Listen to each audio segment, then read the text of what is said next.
1+1 이벤트에 추가 추석 사은품 증정, 100% 국내 생산 노벨물리학상을 수상한 구매 신물질이 그래핀입니다. 게르마늄 그래핀 경추백에는 99.9% 살균 향균 효과, 면역력 향상, 온열 효과, 음이온 원적 외선 등을 발산해 활기를 불어넣어줍니다. 그래핀 베개의 효능으로 편안한 수면의 질 향상과 우울증, 치매 예방 개선에 도움을 줍니다. 수면 후 어깨가 결리고 혈액순환이 안 되는 분, 거북목, 일자목으로 불편하신 분에게 추천드립니다.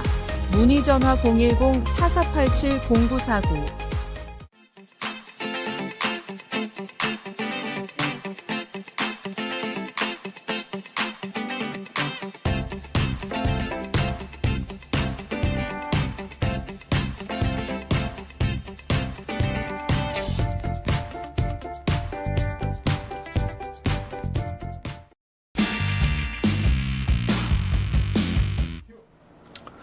예, 시청자 여러분 안녕하십니까. 랩툭 라이툭 시간입니다.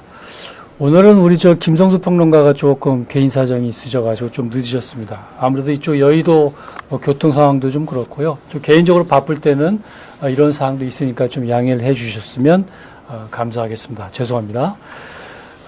어떤 분이 15분이 용님인가요? 15분 됐습니다. 나와라 뿅 해주셨어요. 적지 않은 분이 기다리셨는데 저희가 바로 시작을 하겠습니다. 윤석열 대통령이 이번 주 국정브리핑을 통해서 연금, 의료, 노동, 교육 등 4대 개혁에다가 저출생 대응을 가미한 그 4+1 관련한 국정브리핑을 합니다. 지난 5월에는 그 취임 2주년 기자회견도 가졌었는데요. 아무래도 지금 의료 대란이 상당히 큰 관심사고, 그 다음에 집값 상승, 가계빚도 있고요. 광복적 논란 등 국민들이 듣고 싶어하는 사안이 적지가 않은 것 같습니다. 과연 대통령의 설명이 얼마나 국민들한테 먹혀들 수 있을지 이에 대한 전망을 해보겠습니다. 자, 신혜식 대표부터 먼저 말씀을 해주시죠. 예, 대통령이 이제 국정 과제 중에서 민생 문제가 가장 중요한 네. 이제 국민들의 관심사입니다. 그러다 보니까 이제 의료, 복지, 그리고 집 일자리, 그 다음에 또 주택 문제 이런 부분들에 대해서 하나하나 이제 해결해 나가는 과정인데 쉽지가 않은 게 있어요. 국제적인 이런 경기 상황도 그게 좋은 게 아니고, 또 지금 야당이 다수석이 돼서 협조를 해주지 않는 부분, 민생 법안들이 대부분 이제 뒤로 미뤄지고, 특검 문제라든가 이런 문제에 집중하다 보니까 굉장히 어려운 부분이 있지만, 역시나 대통령을 뽑은 이유는 바로 민생 아니겠습니까? 그런 점에 있어서 하나하나 착실히 이제 풀어나가야 되는 것이고, 또 대통령이 그런 의지를 갖고 있고, 다만 이제 의료 개혁 문제와 관련해서는 네. 여러 가지 부분에 있어서 이게 이제 밥그릇 문제가 있지 않습니까? 의사들의 이런 부분들이 충돌하면서 불편한 부분들이 생기는 것 같습니다. 그러나 결국은 대통령의 의지 문제고 언젠가는 해결될 거라고 봅니다. 네. 자, 우리 김성수 평론가. 예, 늦어서 죄송합니다. 예. 그렇지만 할 말은 또 해야 되니까. 네. 예. 연금, 의료, 교육, 노동, 4대 개혁의 저출생, 그래서 5개 개혁의 추진 성과가 뭐가 있죠? 의료는 완전히 착살났습니다, 지금. 의료 부분은 우리 신혜식 대표도 저희 사적인 자리에서 우리가 굉장히 많이 걱정을 했는데, 내년도에 그 의대생 졸업자들이 나오지 않으면 전공의를 뽑고 싶어도 뽑을 수가 없어요. 그런데 지금 졸업을 할 수 있는 사람이 100명이 될까 말까라는 거예요. 2,000명 정원 들려서 전체 5,000명 만들어 놓으면 뭐예요? 내년도에는 졸업생이 100명인데. 전공의들은 다 도망갔어요. 도망갔다는 표현이 있잖아요. 그들한테서는 도망갔다라고 표현한 것 같고 아마 명예훼손을 소송할지도 몰라요. 왜냐하면 자기네들의 그 평생 꿈꿔왔던 꿈을 놔야 되는 그런 상황에 몰렸다고 그들은 호소하고 있지 않습니까? 일부는 외국에 나가서 그 의사가 되는 꿈을 계속 키워나갈지 모르겠습니다만, 다수는 또 아예 병원은 쳐다보기도 싫다고 하면서 자기가 그 여태껏 쌓아왔던 그런 나름대로의 경력들을 저주하고 있는 상황이에요. 교수들은 지금 너무나 그 지금의 당국들이 배운 게 전혀 없다고 하면서 한탄을 하고 있는데 이번에 응급실에서 뺑뺑이 돌리는 문제들이 여론을 갖다 악화시키니까 뭐라고 보건복지부가 얘기했냐면 아유 응급실 의사들 수당 더 주고 수가 더 반영해주고 뭐 3가지 조정해줄게 이랬어요. 응급실에는 그 응급실 의사만 일하는 게 아니잖아요. 두텁게 거기서 같이 일하던 전공의들이 없는데 혼자서 뭔 짓을 합니까? 그리고 응급실 의사들이 사람을 일단은 숨을 붙어있게 해놓으면 각자 자기 전문 영역의 의사들이 와서 누구는 그 머리에 문제가 있으면 머리, 가슴에 문제가 있으면 가슴, 그 내장에 문제가 있으면 내장 이런 것들을 갖다가 각자가 또 알아서 수술도 하고 살려놔야 돼요. 마취과 의사들은 또 어떻고요? 이런 모든 것들을 붕괴시킨 상태인데 성과를 얘기한다는 거는 이건 국민들한테 사과부터 해야 되는 상황 아닌가 생각합니다. 그러면 김성수 평론가 입장에서는 의대 정원과 관련해서 어떤 식의 프로세스를 구사했으면 이런 혼란이 없었을 거라고 생각하십니까? 일단은 의사들을 설득할 수 있을 만큼의 충분한 준비가 되어 있었어야 되는 거죠. 정원을 갖다 늘릴 때 400명, 600명 경매하듯이 이렇게 얘기하는 게 아니라 실제로 어떤 영역에 그 의사들의 숫자들이 필요하다고 한다면 그 숫자를 갖다가 확보하기 위해서 이렇게 다양한 연구들과 합리적인 그런 그 방안들이 있다. 그러니 이 부분을 갖고 들어오면 당신네들이 그럼 손해보는 만큼을 정부는 어떻게 채워주겠다. 이러면서 문제를 진행해 나갔어야 되는 거죠. 그런데 2,000명을 딱 못 받고 시켜버렸단 말이에요. 그러니까 이거는 지금도 한동훈 대표가 7월 30일인가요? 만찬 가가지고 얘기를 했대요. 의대 정원을 좀 조정해야 되는 거 아니냐. 그거 난 정원 조정 없다. 이렇게 선언을 했다는 거 아닙니까? 이게 그 정책적인 그런 고민이 아닌 그야말로 고집에 의해서 벌어지고 있는 이런 식의 운영은 집에서도 이러면 안 됩니다. 그러면 가정이 쫓겨나요. 이제 의대 정원 문제 같은 경우는 이제 문재인 정부 때도 역시 이제 늘 고민거리 중에 하나였는데 어떻게 보면은 쉽지 않은 문제를 윤석열 대통령이 건드렸다고 볼 수가 있겠어요. 뭐 예를 들어서 지금 물론 일정 부분 비판을 받고 있긴 하지만 어쨌든 그 어려운 과제에 대해서 이제 매스를 대기 시작했는데 이와 관련해서 우리 신혜식 대표 한 말씀 있을 것 같아요. 아니, 그러니까 저는 지금 김성수 평론가가 갑자기 랩트 라이트라는 이 우리 방송 주제에 벗어난 상황이 돼버린 것 같아요. 이게 원래 좌의 주제입니다. 예. 늘려야 돼요. 그걸 원했고, 예. 그때부터, 문재인 때부터. 그러니까 의사들의 밥그릇 지키기. 이게 문제가 되기 때문에 지금 이렇게 전공의들이 파업하고 하는 거 아니겠어요?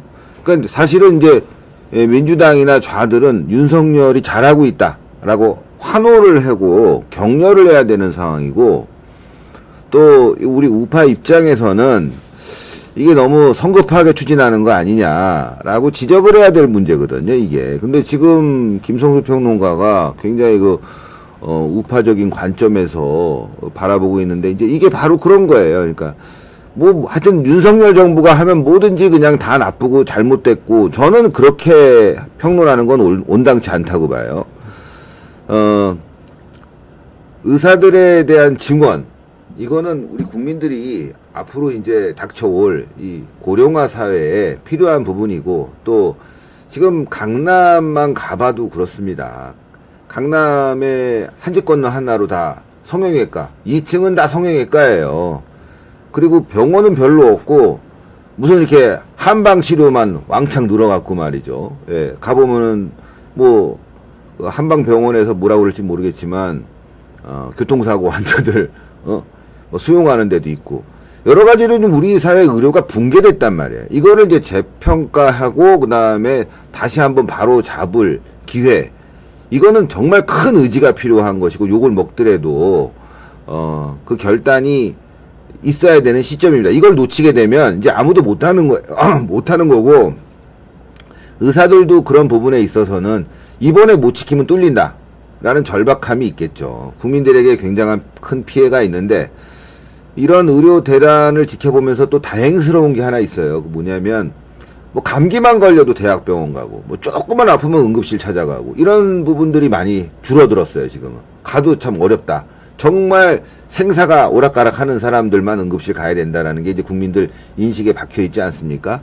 뭐 좋은 점도 있고 나쁜 점도 있겠지만 저는 보수적 관점에서는 의사들은 보수들이고 뭐 사실 저 이념적으로도 그렇고 뭐 자유민주주의의 가장 혜택을 보는 직종 중에 하나 아니겠습니까?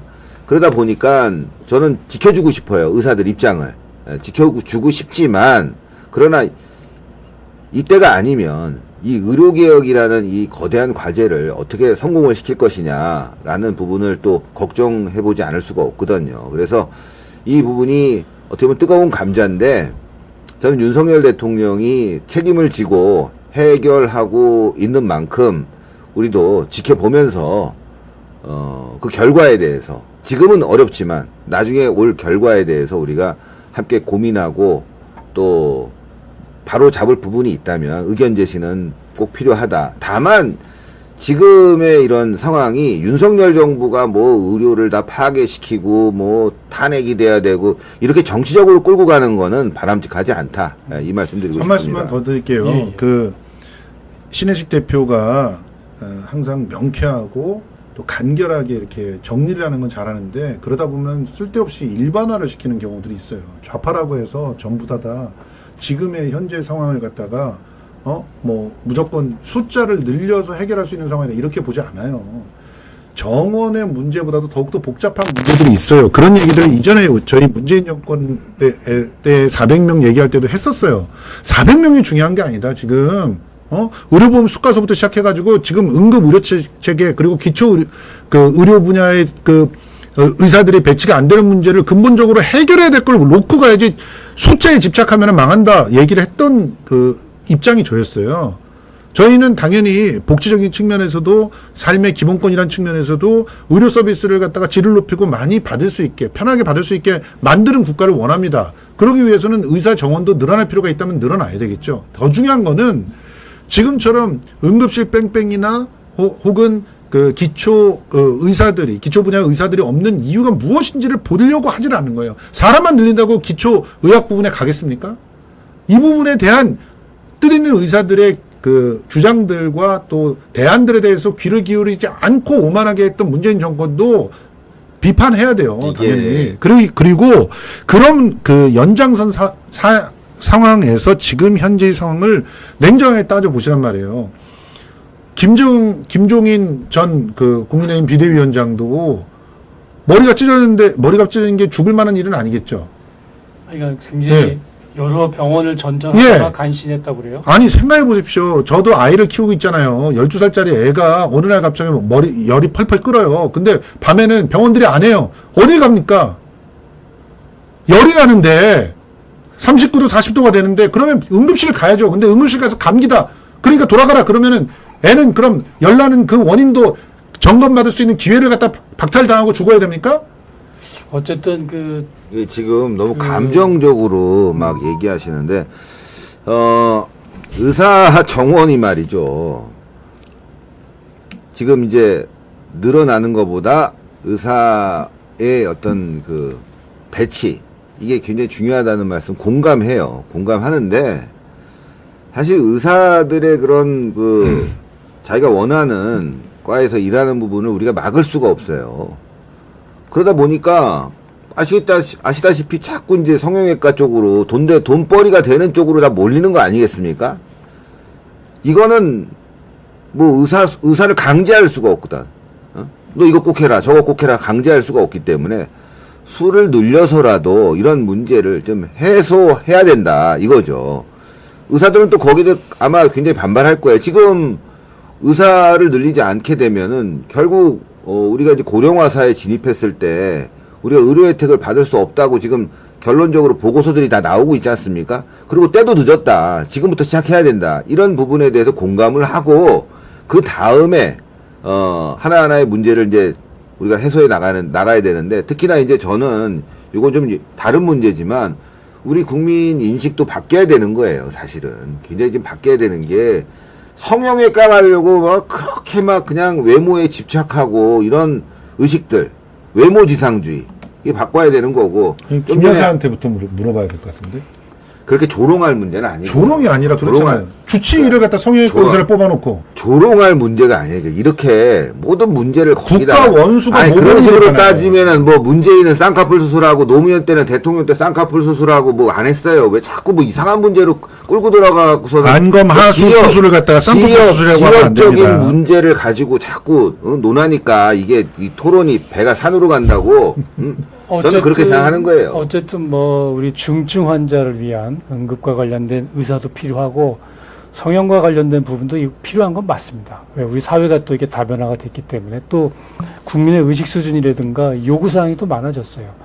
또 그런 관점에서도 의대 증원은 반드시 필요한 것 같은데 과연 이 숫자를 어느 정도 하느냐. 그 다음에 지금 우리 김성수 평론가 말씀하신 것처럼 가장 시급한 것, 절실한 부분을 잘 체계를 잡고서 정원을 밀어붙였으면 하는 그런 아쉬움도 있으신 것 같고, 뭐 일이라는 게 결국엔 시행착오를 겪게 되는 건데 어쨌든 기본적으로는 우리가 의대 증원에 대한 그런 공감대는 있는 것 같습니다. 예. 이 속에서 한번 우리 각자 이해 당사자들이 의사단체도 역시나 좀 그 기득권을 좀 내려놓고 우리 모두의 국민, 의사분들도 본인은 의사지만 그 친척들은 다 의사가 아니지 않습니까? 예. 다 일반 평범한 국민일 수가 있는 건데 우리 모두가 결자 해지의 심정으로 이렇게 조금씩 양보를 해서 좀 문제를 풀어갔으면 좋겠다 이렇게 말씀드리고요. 자, 그 지금 이제 국민의 관심사 역시 그 대통령과 여당의 호흡 이게 굉장히 중요한데 29일 날인가 그 여당 연찬회가 있죠. 연찬회가 있는데 그곳에 이제 저 연찬회 하는 그런 과정에서 대통령이 참석을 해가지고 여당 지도부하고 만찬하겠다. 그래서 좀 현안을 좀 논의할 것으로 알려졌었는데 사실상 추석 이후로 연기가 됐습니다. 무엇보다도 이제 의정 갈등 지금 저희가 의견을 나눴던 의정 갈등 해법을 놓고 상당히 좀 충돌하는 양상이고 특히 이제 한 대표가 좀 어려움에 많이 처한 것 같아요. 대통령은 뭐 절대로 의대 정원 문제에 대해서는 물러나지 않겠다. 당내에서도 사실은 이제 그 국회의원 선거가 끝났기 때문에 대표한테 별로 바랄 게 없어요. 그러다 보니까는 그 내부의 영이 서지 않는 그런 측면도 있는 것 같습니다. 어디서부터 어떻게 매듭을 풀어야 될지 한번 신 대표부터 좀 말씀해 주세요. 의대 증원 문제와 관련해서 지금 거의 뭐 올해 모든 이슈가 이쪽으로 몰리는 것 같아요. 아무래도 이제 생활 현실이니까. 저는 솔직히 적절한 타협점을 좀 찾아서 네. 요 위기 상황은 좀 돌파했으면 좋겠다라고 생각합니다. 그러기 위해서는 당에서 당론이 모아져야 됩니다. 당론이 모아지고 그리고 당대표가 책임을 지고 대통령과 물밑에서 조율을 해서 합의점을 만들어내야 되는데 그렇지 못하고 당에서 조율을 안 하니까 추경호 원내대표도 들은 바 없다 이렇게 얘기하고 그리고 이걸 또 대통령과 물밑에서 조율한 것이 아니라 총리실로 얘기를 전달하고 대통령이 이 문제는 내가 받아들일 수 없다고 하니까 또 이걸 측근을 통해서 언론에 이야기를 흘렸습니다. 그러다 보니까 대통령 입장에서는 분노할 수뿐이 없는 상황이 생긴 거죠. 이거 도대체 자기 정치를 위해서 의료개혁 문제라든가 대통령의 정책 부분을 콕 집어갖고 활용하는 것이 아니냐라는 이제 불만이 나올 수뿐이 없는 건데 모릅니다. 왜 연기했는지는 뭐 언론들은 다 이 부분 의료개혁 부분이라든가 의대 증원 문제를 갖고 얘기하는 거라고 보는데 뭐 저도 거기에 동참하는 상황이긴 하지만 뭐 사실은 모르죠. 사실은 모르지만 분위기는 안 좋아진 게 너무나 명백하다는 거죠. 그래서 한동훈 체제 한 달간 도대체 어떤 성과가 있었느냐, 대표로서의 리더십을 가지고 이 전국을 잘 이끌어가고 있느냐. 만약 대통령과 각을 세우려면 확실하게 세워서 누가 이기든지 뭐 결론을 내야 될 거 아니겠어요? 뭐 그것도 아니에요. 뭐 무슨 얘기 나오면 도망치고 측근 세우고 그러니까 싸우는 것도 아니고 안 싸우는 것도 아니면서 이미지만 자기가 이제 띄우려고 하는 이런 것들이 자꾸 피곤함으로 오는 거거든요. 정치인은 자기가 책임을 져야 돼요. 책임을 지고 거기에 대한 성과도 자기와 이제 측근들이 함께 나눠 갖겠죠. 물론 나눠 갖고 국민들에게 또 그게 도움이 될 수 있는 방향인데 어쨌건 지금 한동훈 대표의 모습을 보면은 책임은 회피하고 성과가 생기면 자기 혼자 독식하려고 하는 그런 모습들이 굉장히 피로감을 주고 있다. 예, 그게 제 생각입니다. 한 대표가 결국에는 뭐 자기 정치, 본인의 존재감을 드러내기 위해서 어떻게 보면은 대통령실에서 해법을 내놓을 수 있는 몇 가지 방안이 있을 수가 있는 건데 오히려 그냥 뭔 선제적으로 이렇게 해법인지 모르겠으나 하다 보니까 오히려 대통령이 너 뭐 하는 거야? 뭐 이렇게 된다. 뭐 이런 거 아니겠어요? 그렇죠. 그러니까 예를 들어서 책임을 지고 전 당 대표입니다. 의대중원과 관련해서 숫자를 좀 줄이든지 이걸 유예를 좀 했으면 좋겠습니다. 내가 책임을 지겠습니다. 이 책임을 지는 거 아니겠어요? 여당 대표로서 뭐 그런 정치를 보여줘야 되는데 그게 아니라 당에서도 회의를 안 하고 총리실에 넘기고 자기가 발언한 게 아니라 또 측근을 통해서 발언하고 그러니까 모든 게 욕먹을 수뿐이 없고 불투명할 수뿐이 없는 상황으로 가고 있다. 예, 그게 저는 문제라고 봐요. 네. 그러니까 한동훈의 정치를 아주 상징적으로 보여주는 장면이 지난 부천 화재 사건 때 벌어졌어요. 한동훈은 그 옆에 있는 수행원들과 이야기를 하거나 그들로부터 보고를 받거나 하지 않고 쫄래쫄래 자기가 옵니다. 수행원들은 따라와요, 같이. 그런 상태에서 소방관 소방관장이 누구다 뭐 이렇게 소개를 해주면 그 소개도 받고 이러면서 그러니까 함께 소통을 하잖아요. 그러지 않고 자기가 가서 악수를 청해요. 그래서 악수를 하고 그다음에 듣고 있습니다. 발표를 듣다가 갑자기 옆에서 프레시가 터져요. 프레시가 터지니까 그 앞으로 가서 이러고 있어. 이게 정치입니까? 사람이 7명이 죽었어요. 7명이 죽었으면 그 죽은 상황에 대해서 정확하게 사전에 파악을 하고 파악한 상태에서 어떤 대안들이 있는지를 논의하고 그 대안들에 대해서 나름대로 의정 조율을 한 다음에 가야죠. 근데 가서 한다는 게 수행원들 가도 소통도 안 하고 자기가 혼자 가서 그냥 보니까 앞에 있는 사람이 책임자인 것 같으니까 먼저 악수하고 그리고 거기 보고를 갖다 듣는 척 하더니 사진 찍히니까 사진 자세만 잡고 있는 거예요. 이게 무슨 정치입니까? 이 짓을 똑같이 하고 있어요, 지금. 이 심각한 응급실이 절반으로 지금 병실이 줄어들고 그리고 내년서부터는 응급실을 갖다 전부 문 닫을지도 모른다는 그런 심각한 상황을 놓고 지가 공부를 할 생각은 안 하고 한다는 것이 야, 증언 유예하자. 유예한다고 문제가 해결됩니까? 전혀 해결되지 않아요. 이건 땜빵식 처방도 안 됩니다. 그러면 이런 것을 유예를 할 것인지 원점에서 다시 재검토할 것인지 아니면 직접 할 것인지 전혀 그런 것 없이 그냥 박단히 한번 만나고 그리고 주변 사람들한테 그 충분한 그런 어떤 아이디어를 갖다가 취합한 것도 아니고 그냥 측근시켜가지고 던지는 이런 식은 그냥 언론에 한 줄 나오기 위한 행위밖에 안 되는 거예요. 이런 이벤트식 언론 플레이를 갖다가 정치라고 얘기하면 우리나라는 그냥 자기가 말했던 그대로 국회의원이 없는 게 낫죠. 왜 국회의원들 정당을 둡니까? 문제를 해결하라고 두는 거 아닙니까?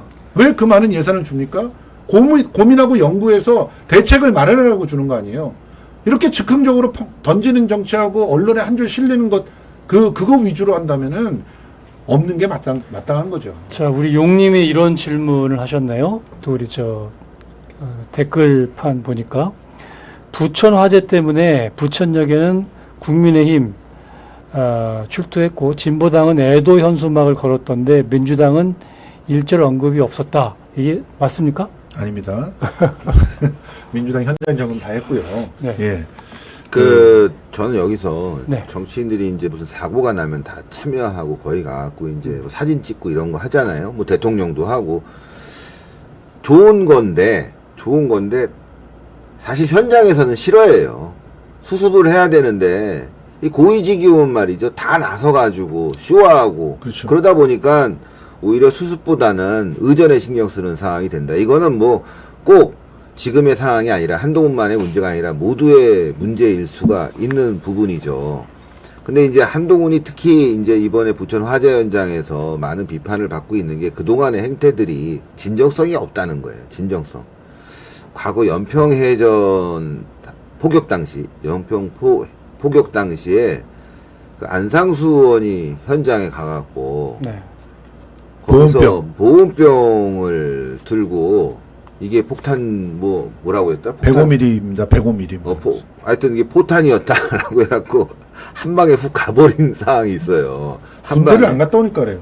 아니 뭐 그걸 떠나서 뭐 군대를 갔든 안 갔든 떠나서 이제 훅 가버린 상황이 됐는데 하여튼 그 현장에 간다는 거보다 더 중요한 거는 어쨌건 상황 파악을 분명히 하고 보고를 받아서 문제점들을 하나하나 해소해야 되겠죠. 근데 사고가 안 날 수도 없어요. 사고가 안 날 수가 없어요. 늘 사고는 일어납니다. 뭐 그러나 사고 수습에 대해서 우리가 얼마만큼 앞으로 좀 더 발전된 안을 내느냐 이건 현장에서 분명히 있는데 그 현장을 너무 의전으로 가는 거는 문제가 있다고 봐요. 근데 지금 이 의료 문제도 한동훈 대표 입장에서는 굉장히 그 현장에 그리고 국민 눈높이에 맞게 말은 국민 눈높이에요. 근데 국민들의 입장이 뭔지 이거를 공부를 하고 정말 필요한 게 뭔지를 확실히 인식하고 난 다음에 대통령과 당과 조율을 해야 되는데 그런 게 없이 독단적인 것들이 이런 문제를 발생한다 이거죠. 그 이재명 대표하고의 만남 때도 그랬지만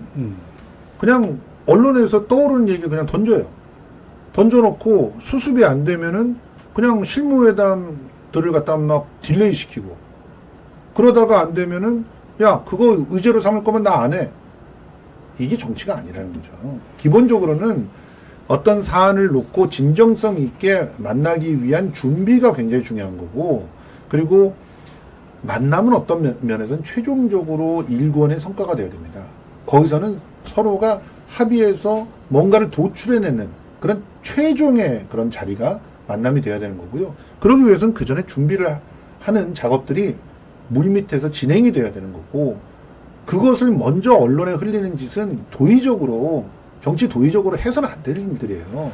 자꾸 그러니까 그 윤석열 대통령의 입장에서도 뭐 이 자식 자기가 주목받으려고 깐죽거리는 거 아니야? 라는 생각을 하고 더 엇나가게 되는 삐뚤어진 돼지발톱처럼 그냥 엇나가게 되는 그런 상황들이 만들어지는 게 아닌가 생각이 듭니다. 어쨌든 뭐 이 한동훈 대표가 분명히 그 재능은 있는데 그 약간 좀 천재적인 어떤 뭐 재능 같은 건 있는데 경험 부족에다가 본인의 스타일이 좀 잘 꼬이면서 이렇게 조금 난맥상을 좀 보이는 게 아닌가 싶은데 지금 계속 이어서 보면은 이제 이재명 대표하고 어쨌든 여야 대표회담을 앞두고 있어요. 지금 이제 의정 갈등 부분도 상당히 중요해서 이걸 좀 다뤘으면 하는데 일단 대통령실에서 반대를 했기 때문에 약간 꼬였고요.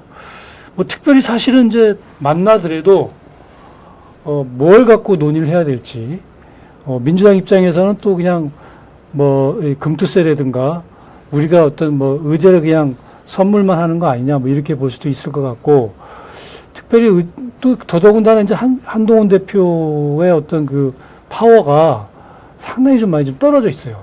그런 관점에서 만남이 될지 만나더라도 과연 얼마만큼 성과가 있을지 상당히 궁금한데 뭐 먼저 얘기하시겠습니다. 예, 사실은 예. 이재명 대표는 한동훈 대표와 만나는 것을 징검다리를 해서 두 번째 영수회담을 해서 거기서 성과를 내려고 생각을 했었어요. 네.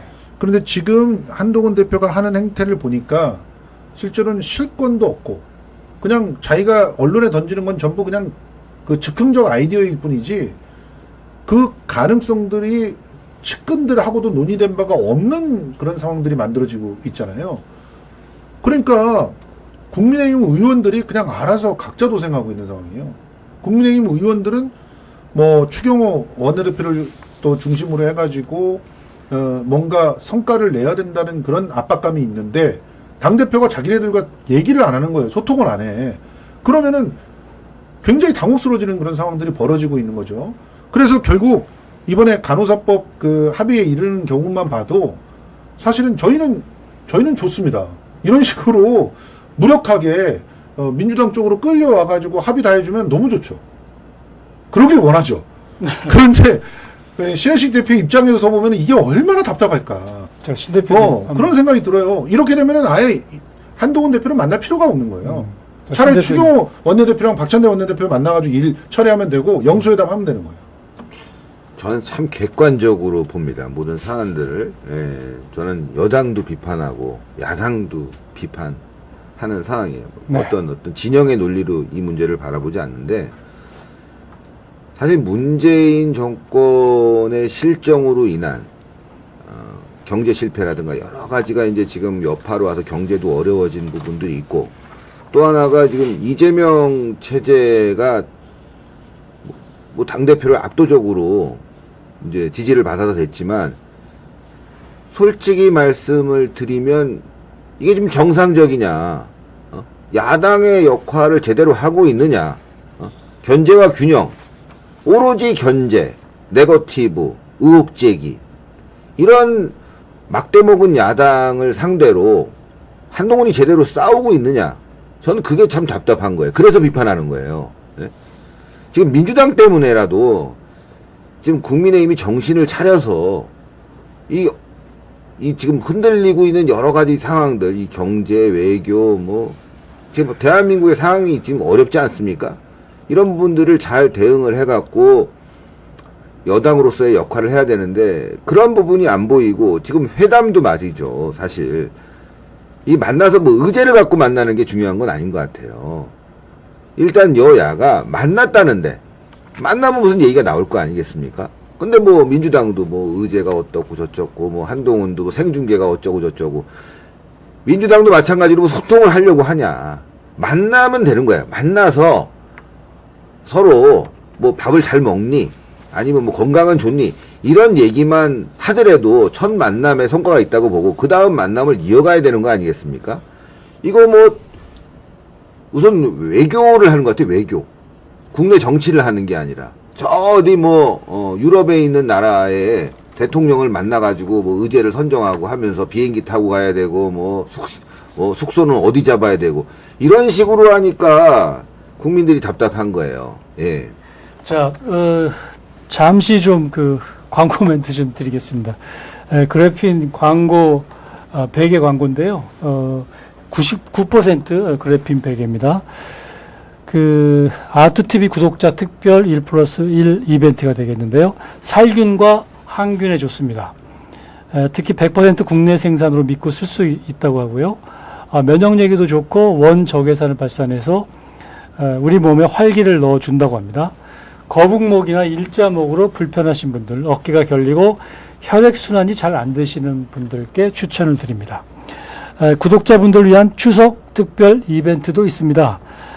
아래 전화번호로 알려주시면 되고요.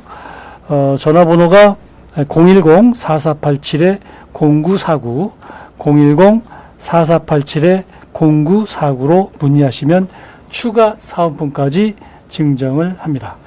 꼭 챙기시길 바라겠습니다. 네, 광고는 여기까지 하고요. 우리 저 댓글 보다 보니까는 또 우리 저 김성수 평론가 전향하셨나요? 모처럼 맞는 말씀하시네요. 뭐 이렇게 하셨어요. 예, 감사합니다. 네, 간단하게 좀 코멘트 하시겠어요? 아니, 저는 신 대표보다도 더 객관적이라고 생각을 하는 사람이거든요. 그래서 양쪽을 다 비판합니다. 네. 그래서 뭐 특히 비판을 안 하는 것 같은데 내가 볼 때. 무슨 소리예요? 적극적으로 막 일반화만 시키지 마세요. 아니야, 무슨 내가 객관적이야. 이재명 당대표실에서 나온 사람 같아요. 이런 경우에는 이거는 방송을 진행하면 안 됩니다. 자, 협파적입니다. 그럼 제가 좀 더 오늘은 대통령실에서 나온 것 같은 사람이 무슨 오늘은 그 신혜식 대표가 또 일이 있어서 조금 빨리 좀 끝내달라고 합니다. 그래서 대통령실을 지금 가야 됩니다. 간단하게 좀 얘기를 하겠습니다. 그 국군의 날 그 임시 공휴일에 우연이냐 민주당 일각에서 뭔가 냄새가 난다 이런 식의 어떤 글을 페이스북에 올렸고요. 최근에 그 독도 조형물 철거와 관련해서도 약간 프레임이 이렇게 씌워지는 거 아니야 이렇게 지적이 있는 것 같습니다. 먼저 신혜식 대표 간단히 말씀해 주시죠. 국군의 날은 이제 아시겠지만 1950년도 38선을 넘어가면서 우리 국군이 이제 북진을 하는 그런 아주 영광스럽고 또 아주 기쁨에 찬 날입니다. 네. 예, 남침으로 인해서 피해를 많이 당하고 그 과정에서 얼마나 우리가 고통을 받았습니까? 그래서 우리 군이 이제 38선을 넘어가면서 이제 북진을 하면서 그 날이 계기가 된 건데, 이걸 가지고 또 시비를 걸고 있어요. 근데 참, 이런 것까지 이렇게 저희가 평론을 해야 될지라는 생각이 듭니다. 자, 네. 김성수 평론가.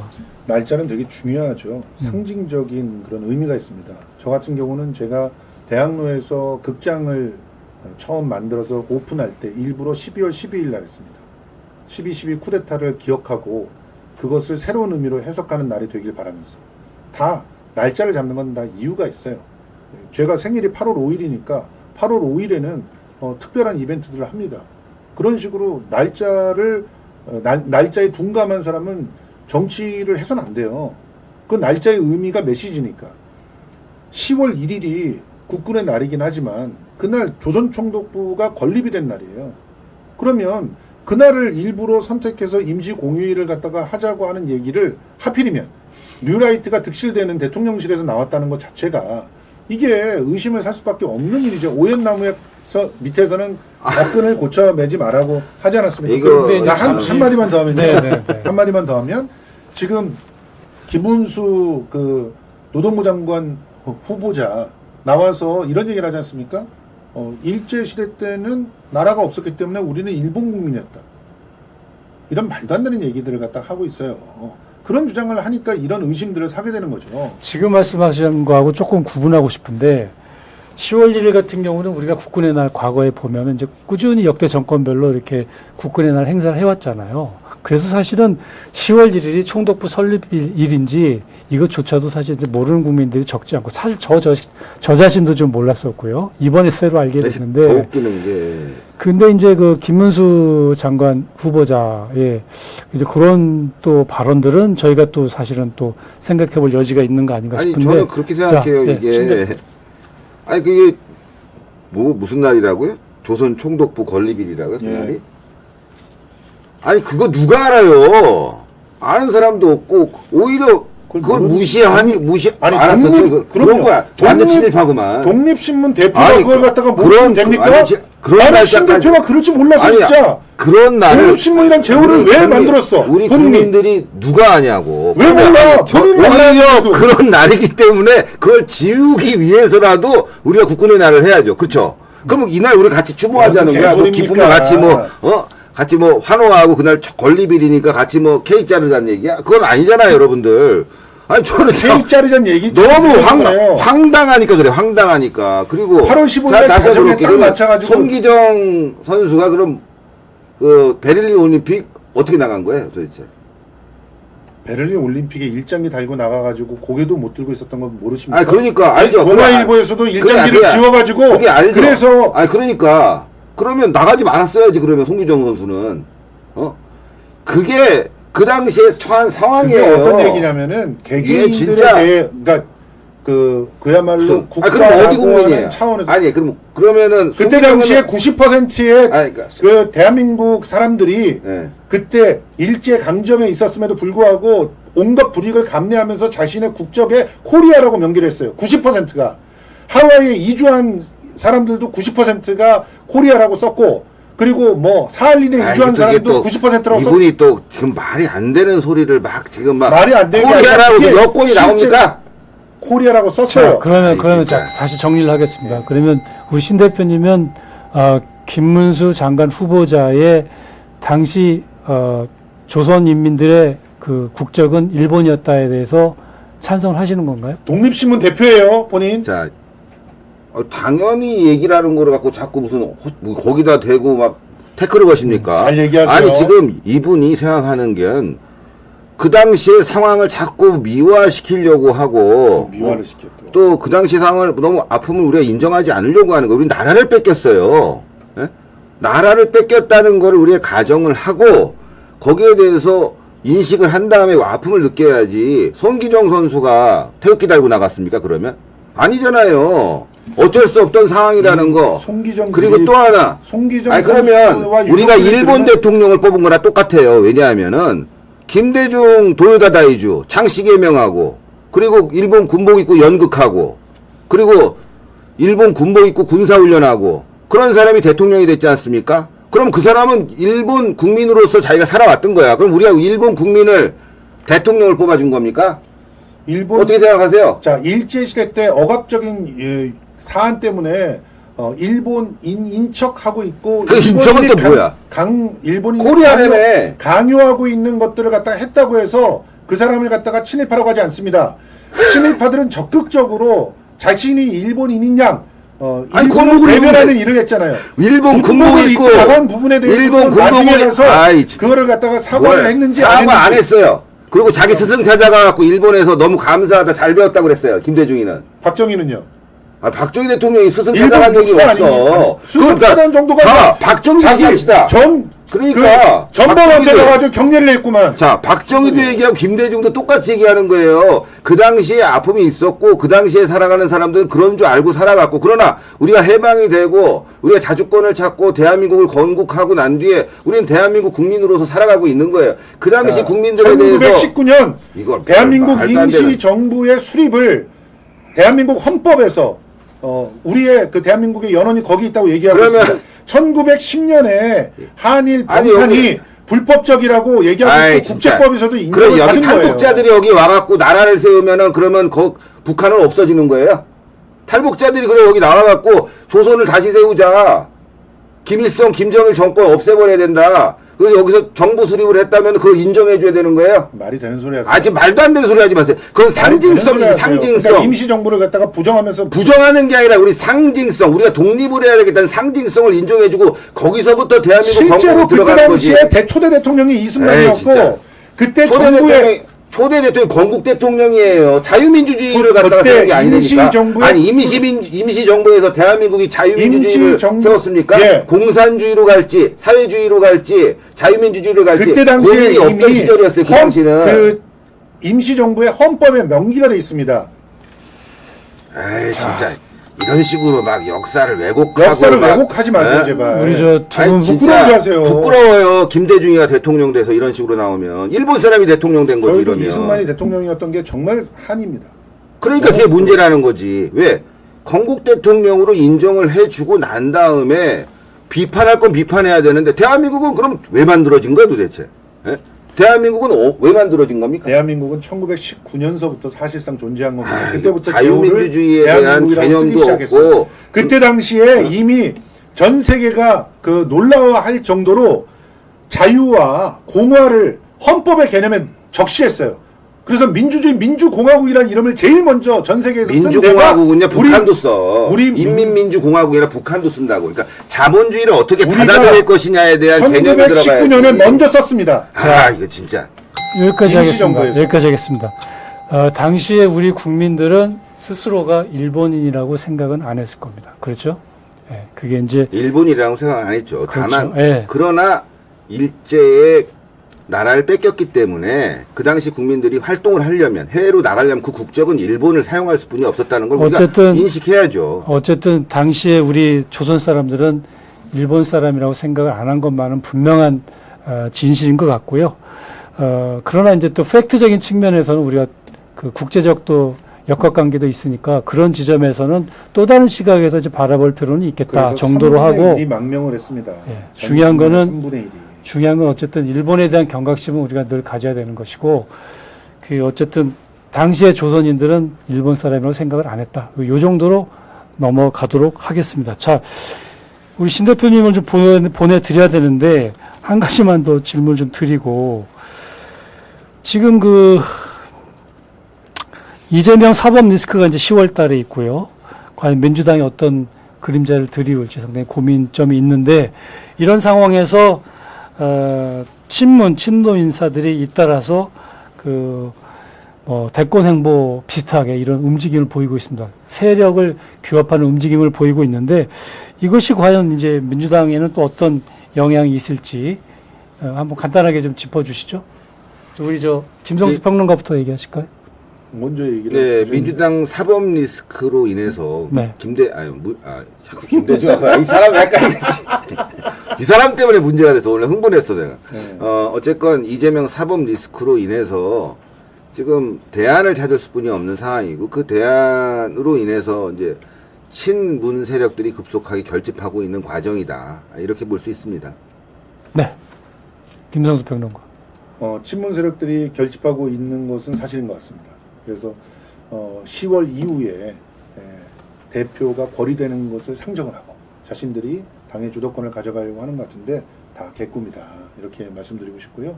지금 85.4%의 당원들이 그 이재명 대표를 연임시켰고 그리고 두 눈을 시퍼렇게 뜨고 당의 주인은 우리다라고 얘기하고 있어요. 당의 주인의 말을 듣지 않으면 정봉 주고 나발이고 그냥 날아가는 겁니다. 주인이 시키는 대로 해야죠. 머슴이. 그러니까 지금 민주당 내에서 뭐 김동연을 중심으로 해가지고 비명이 모이고 있다라고 하는 그런 식의 부추기는 그런 얘기들은 대부분 언론에 의해서 조장되고 있는 모습들이 좀 다분히 있는 거고요. 실제로 그들도 준비는 하고 있는지 모르겠지만 지금 당장 당권에 대한 도전할 수 있는 그 어떤 시스템이나 바탕도 없다는 사실, 그게 중요한 거죠. 그러면은 그 윤건영 의원이 예. 그 방송사에 출연해가지고 이 대표의 가장 강력한 적은 바로 자기 자신이다 이렇게 언급을 했어요. 예. 이 부분은 어떻게 보세요? 그러니까 두 가지 의미가 담겨 있다고 봐요. 그래서 저는 일단 이재명 대표가 85.4%의 절대적 지지를 갖고 있기 때문에 자기 스스로가 자기가 이전에 과거에서 약속했던 혹은 또 그때 당시에 생각했던 것들을 넘어선 사고와 성적들을 갖다 내야 된다는 거. 그런 의미에서 자기가 스스로를 갖다 극복해야 된다는 의미로도 볼 수가 있겠고요.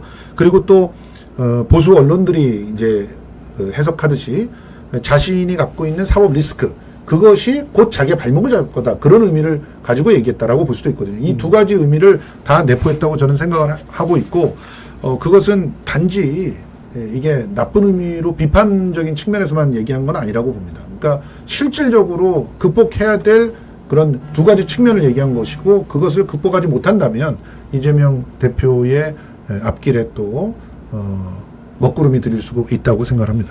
자, 이 내용은 뭐 또 계속해서 좀 나올 것 같으니까요. 또 계속해서 네. 이 다음 시간에 또 다루도록 해보겠습니다. 오늘은 여기까지 랩투 라이트 준비를 했습니다. 자, 다음 이 시간에 또 뵙겠습니다. 고맙습니다. 감사합니다. 고맙습니다.